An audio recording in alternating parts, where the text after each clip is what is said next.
suis architecte paysagiste. Je vous invite à un voyage dans l'art des jardins, à la rencontre de ceux qui les font vivre, les étudient et les imaginent.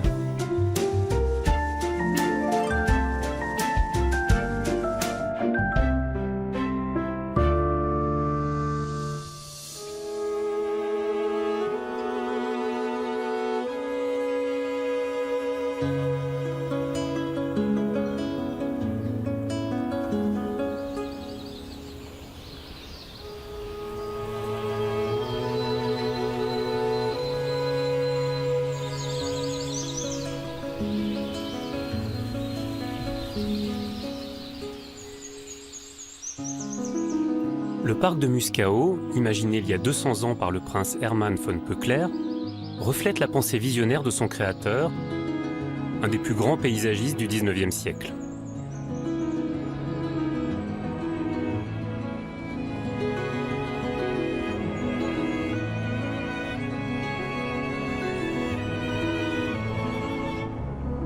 Depuis la fin de la Seconde Guerre mondiale, ce domaine se déploie sur la frontière entre l'Allemagne et la Pologne.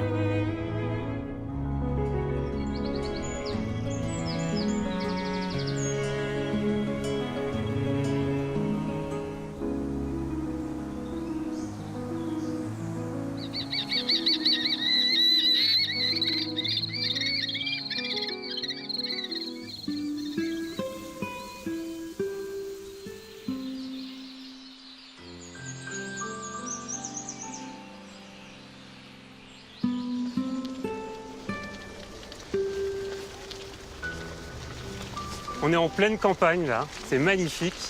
Mais ce qui marque à Muscao, c'est quand même l'immensité du parc. Oui, le parc est vraiment très grand. Pöckler, à l'époque, racontait qu'il faisait environ 1000 hectares. C'était sans doute un peu exagéré. Muscao fait aujourd'hui environ 560 hectares, c'est-à-dire 560 terrains de foot.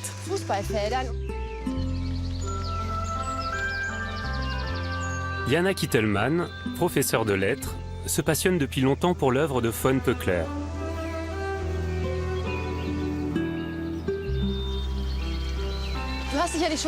Tu as pu remarquer qu'il y avait différentes zones dans ce jardin. Quand il a imaginé son jardin, Pöckler a utilisé le principe de zonage. Près du château, le parc est très travaillé. Tout y est très organisé, comme dans les jardins fleuris ou dans le potager.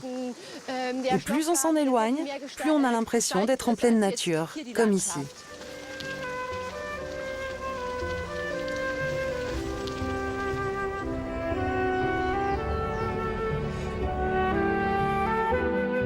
Le parc englobe le village de Muscao et s'étend sur 3 km de large et 4 km de long.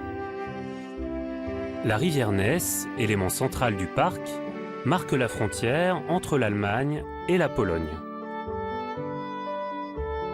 Dans la partie allemande, qui constitue le tiers du parc, les jardins entourent le palais et intègrent les jardins fleuris, l'orangerie, le potager et les serres. La partie polonaise, qui couvre les 2 tiers restants du parc, accueille l'arboretum et fait la part belle aux grands espaces, à la forêt et aux champs.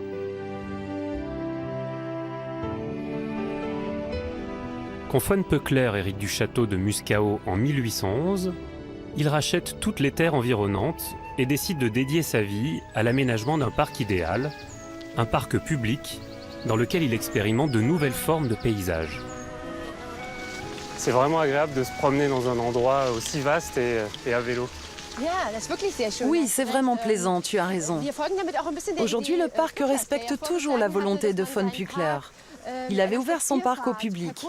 Les gens pouvaient y entrer et s'y balader librement, même en calèche. Le prince voulait que son parc soit public, et pas simplement pour ses amis, mais pour le peuple aussi.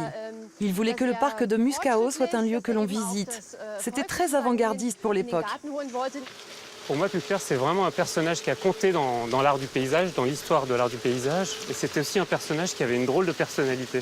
Le prince von Pöckler était une des personnalités les plus influentes du XIXe siècle. C'était vraiment une personne fascinante. Il a d'ailleurs écrit un ouvrage majeur qui a pour titre « Aperçu sur l'art du jardin paysager », dans lequel il met clairement en avant ses idées. Ce livre, publié en 1834, est un des livres les plus denses et les plus importants de l'époque en ce qui concerne l'architecture du paysage. Mais ce qu'il faut bien comprendre, c'est que ce livre est à la fois un recueil d'idées et un projet idéalisé. D'ailleurs, quand tu traverses le parc de Muscao, tu ne retrouves pas tous les lieux qui sont décrits dans le livre, car certains n'ont jamais été réalisés.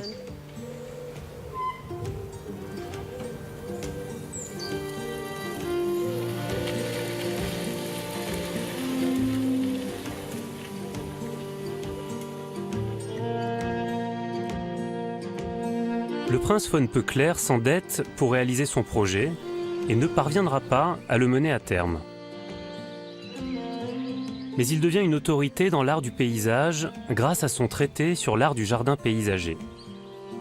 Il prodigue ses conseils dans toutes les cours d'Europe.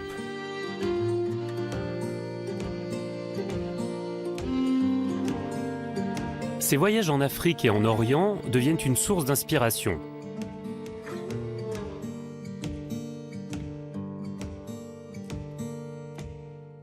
Il façonne son goût jusque dans le choix des plantes qu'il fait pousser dans son potager, comme la mangue ou la figue.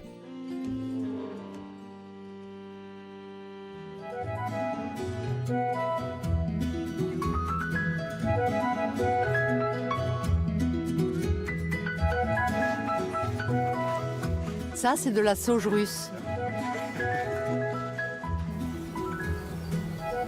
Wisława Koslow était jardinière dans le parc avant de se consacrer exclusivement au potager.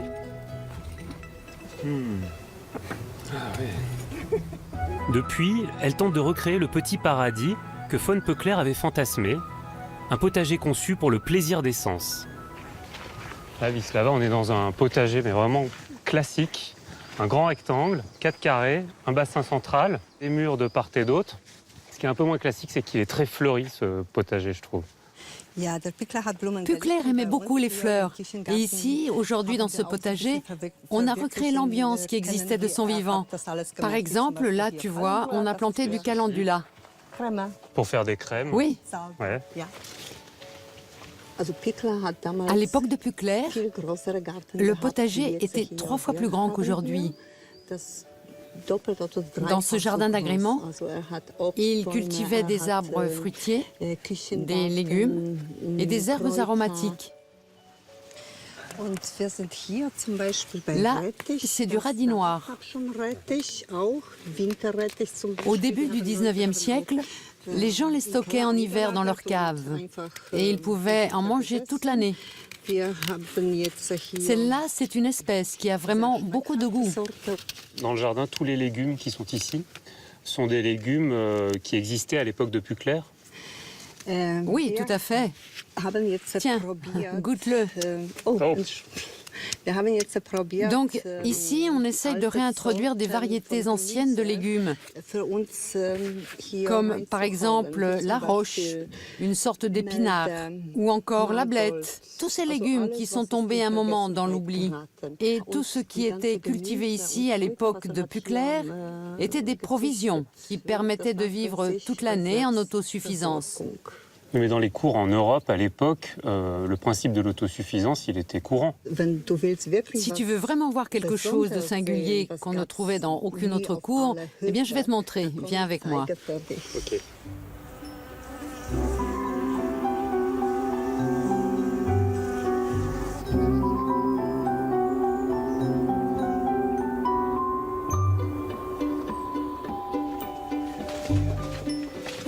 Je t'en prie. Voilà ce que je voulais te montrer. Des ananas. Peuclair les cultivait déjà à l'époque. Génial. Moi, ce que j'aime bien chez l'ananas, c'est que chaque petite alvéole, en fait, correspond à un petit fruit. Ah bah ça, c'est le petit truc de la maison, là, de mettre des pommes sous la serre. Les pommes provoquent le mûrissement des plantes. Elles libèrent un gaz, la pectine, et c'est comme ça que l'ananas finit par fleurir. Alors, Du coup, c'est quoi l'histoire de cette serre, Wisława? À l'époque de Pückler, les ananas valaient de l'or. Il n'y en avait donc pas partout, il n'y en avait que chez les gens riches. Le prince voulait en produire 3000 pièces par an. 3000? Mais pourquoi? En fait, il était très endetté. Et donc, il essayait continuellement de gagner de l'argent. Du coup, il a essayé de devenir riche grâce aux ananas. Ça n'a pas vraiment marché. Il n'a jamais réussi à en faire pousser beaucoup. À mon avis, au XIXe siècle, c'était très compliqué de chauffer correctement les serres. Et puis, il manquait de place. C'est ce que je pense, en tout cas. Nous, aujourd'hui, tu vois, on en produit 50 à 70 pièces par an. Tu veux essayer d'en planter avec moi? Allez.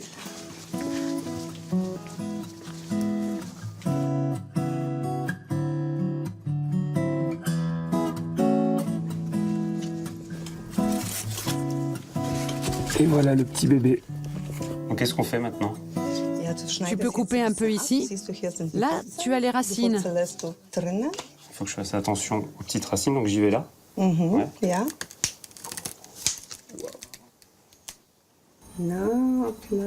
C'est parfait. Et donc elle, on la case dans le terreau, là, alors. Et c'est tout. Ça va aussi vite que ça. Oui, fais juste un petit trou. Tu ne dois pas la planter trop profondément. Ça suffit. Donc là, j'ai fait Et tu recouvres avec de la terre. Ouais. Alors moi, j'ai un souvenir, quand j'étais petit, de multiplier les ananas. Alors pas avec cette technique, mais plutôt en coupant la couronne du fruit, tout en haut, en le mettant dans l'eau. On attendait que les petites racines sortent et après on le mettait dans la terre. Bon, on n'avait jamais un ananas. Il y a deux variantes possibles. Soit tu prends la couronne, ou alors tu utilises les boutures, comme on vient de le faire maintenant. Ça serait dommage de ne pas utiliser ces deux méthodes et de juste prendre les fruits et de jeter les déchets. On doit tout utiliser, sinon on ne produit pas assez de plantes. Nous, c'est notre façon de faire. Un peu d'eau. Il faut arroser quand même. Jean-Philippe, et maintenant, Jean-Philippe, tu dois donner un nom à ton ananas. C'est la tradition. Mon petit bébé ananas, c'est ça? Ja. Et voilà. Reinstecken. Plante-le. Et alors je reviendrai l'année prochaine. Vielen Dank. Merci beaucoup.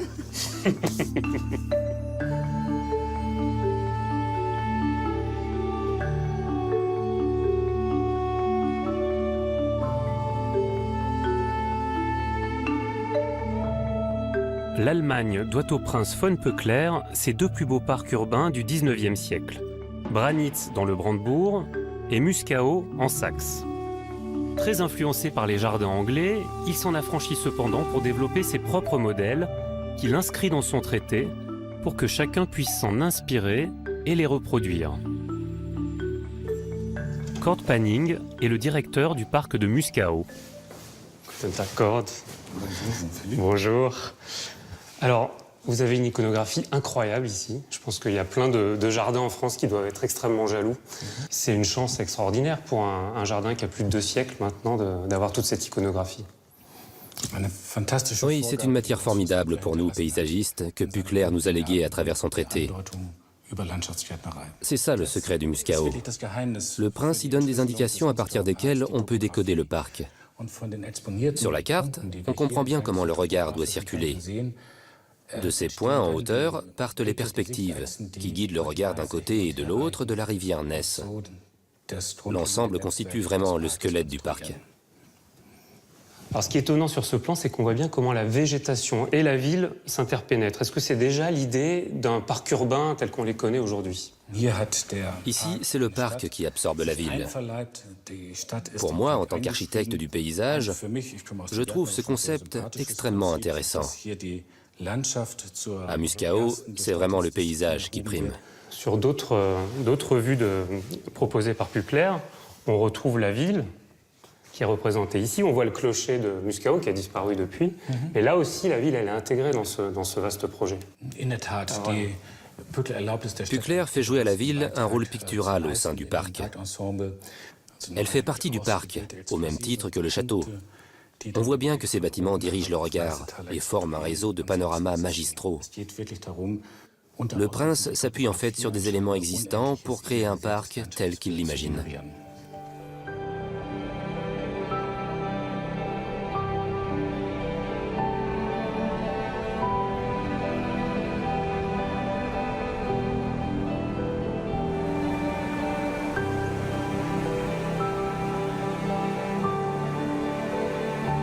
Von Pückler joue avec les éléments pour surprendre le visiteur.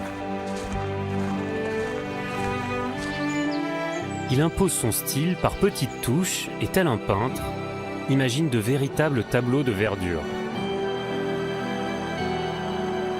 Ça, c'est le type de paysage dont on parlait tout à l'heure. C'est un paysage qui est extrêmement naturel, mais en fait qui est beaucoup plus complexe que ce qu'on imagine. Oui, au premier coup d'œil, ça n'apparaît pas comme spectaculaire, mais en fait ça l'est.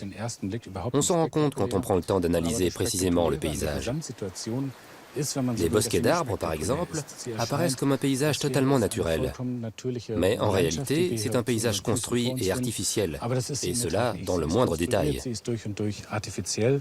Alors là, mine de rien, on a un travail hyper précis de placement des arbres. 4 essences d'arbres suffisent à composer le parc. Le chêne, le hêtre, le tilleul et le charme. Et parfois, on en ajoute d'autres pour créer du rythme. Le secret de la composition spatiale de Muscao, c'est que les arbres ont été plantés sur des lignes précises. Et je suppose qu'on utilise ici les arbres comme une grande palette de couleurs. Dans beaucoup de parcs, on trouve une palette de couleurs vives. Mais ce n'est pas le cas à Muscao, parce qu'ici, on travaille avec des essences d'arbres locales. On utilise une palette de couleurs plus pastel, des couleurs ton sur ton qui se fondent entre elles. C'est donc une aquarelle des plus subtiles. On peut dire d'une certaine manière que Pückler a voulu surpasser Dieu, en créant un paysage encore plus parfait que ce que la nature aurait pu faire.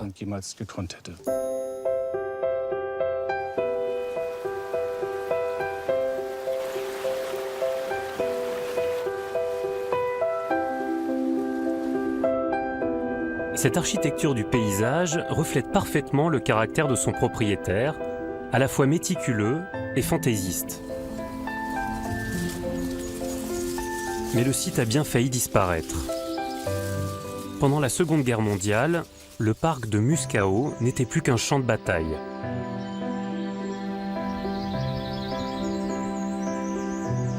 Eckhard Brucksch, chef jardinier à la retraite et mémoire vivante des lieux, n'a pas oublié les épreuves qu'a connues le parc.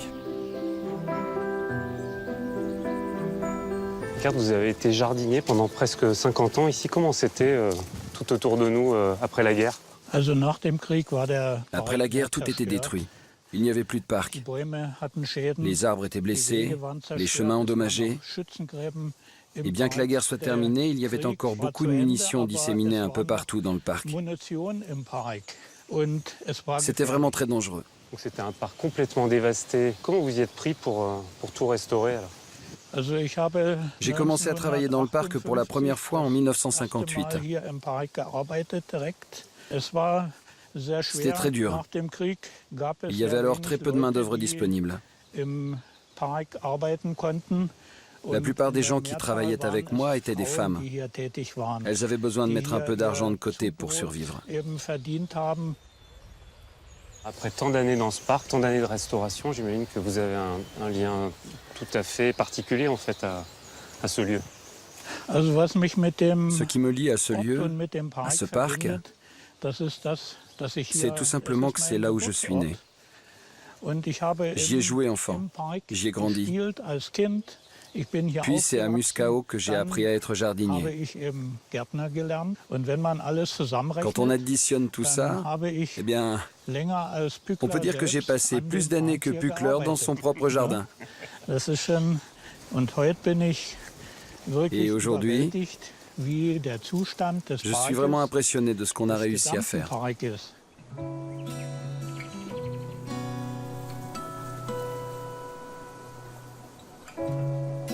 Après la guerre, la frontière entre l'Allemagne et la Pologne est modifiée. une partie du parc devient polonaise. Il faudra attendre les années 90 pour que le domaine soit réunifié. Pour Eckhart, un endroit du parc symbolise parfaitement ce renouveau. Voilà, c'est un endroit magnifique. Pourquoi vous avez choisi ce lieu particulièrement? Il y a une histoire, non, ici? Oui, cet endroit s'appelle le bout du monde. C'est un de mes endroits préférés dans le parc. Parce que d'un seul regard, on peut voir le côté allemand, le côté polonais et la rivière Ness qui les sépare. Ce que je trouve très symbolique aussi, c'est ce pont que l'on voit ici. Il n'a été restauré que récemment. On peut enfin l'emprunter pour traverser la rivière et aller se promener dans le parc en Pologne. Pour moi, cette unité retrouvée fait vraiment de ce parc quelque chose d'extraordinaire aujourd'hui. Ce sont des choses exceptionnelles qui font battre plus fort le cœur d'un jardinier.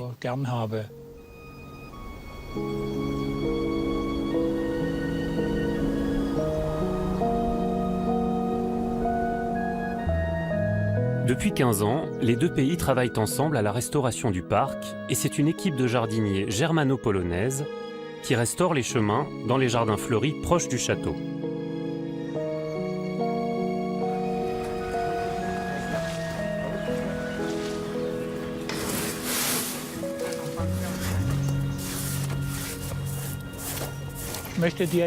Je te présente mon successeur, Bernd Witzmann. Allô?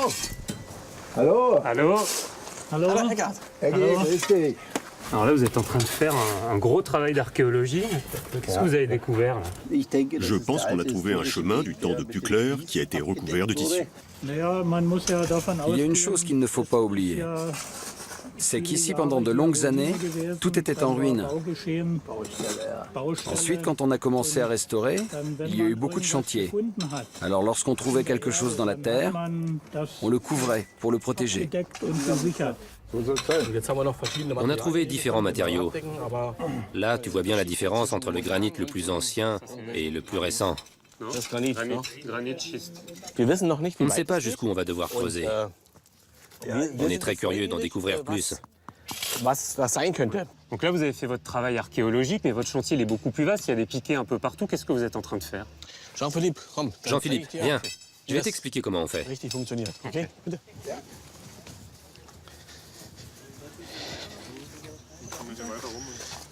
Bon, alors Jean-Philippe, tu vas m'aider. Tu prends le cordeau pour l'alignement, et moi de mon côté, je m'occupe de prendre les mesures. Ok, ça marche. Bernd et son équipe tentent de recréer à l'identique le jardin de von Pückler en s'appuyant sur les plans de l'époque. Mets-le un peu plus en bas, s'il te plaît. Là, on est à 1,69 m. C'est là qu'il faut mettre le piquet. Et le prochain, on le met à 7,01 m. Je suis surpris par la manière précise, par le jusqu'au boutisme que vous mettez pour refabriquer ce jardin. Je pense qu'en tant que paysagiste, j'aurais pas tout à fait travaillé de cette manière-là. J'aurais plutôt travaillé autour du ressenti. Là, vous êtes extrêmement précis. Vous allez très très loin dans la reconstitution de ce jardin. Quand on regarde les plans de l'époque, d'après lesquels on travaille, on voit que les proportions sont très justes, que tous les éléments, comme les chemins, sont imbriqués ensemble de façon très harmonieuse. Et c'est pourquoi c'est très important de travailler d'après ces plans. Ce n'est pas toujours évident, bien sûr, mais on finit toujours par y parvenir. Notre but dans ce jardin, c'est de faire exister l'esprit de Pückler, et ça pour moi, c'est vraiment génial. Ce que je trouve très beau, c'est que je trouve qu'il y a une grande persévérance dans l'idée de transmission entre Eckhart, vous, et puis les jeunes qui viennent d'Allemagne et de Pologne. Je trouve qu'il y a une belle idée de continuité. On doit faire en sorte de maintenir la transmission du savoir de Pückler, qu'il soit perpétué de génération en génération. Il faut dire que c'était un personnage captivant. Il avait des idées assez visionnaires pour l'époque, qui influencent encore aujourd'hui beaucoup de gens un peu partout dans le monde.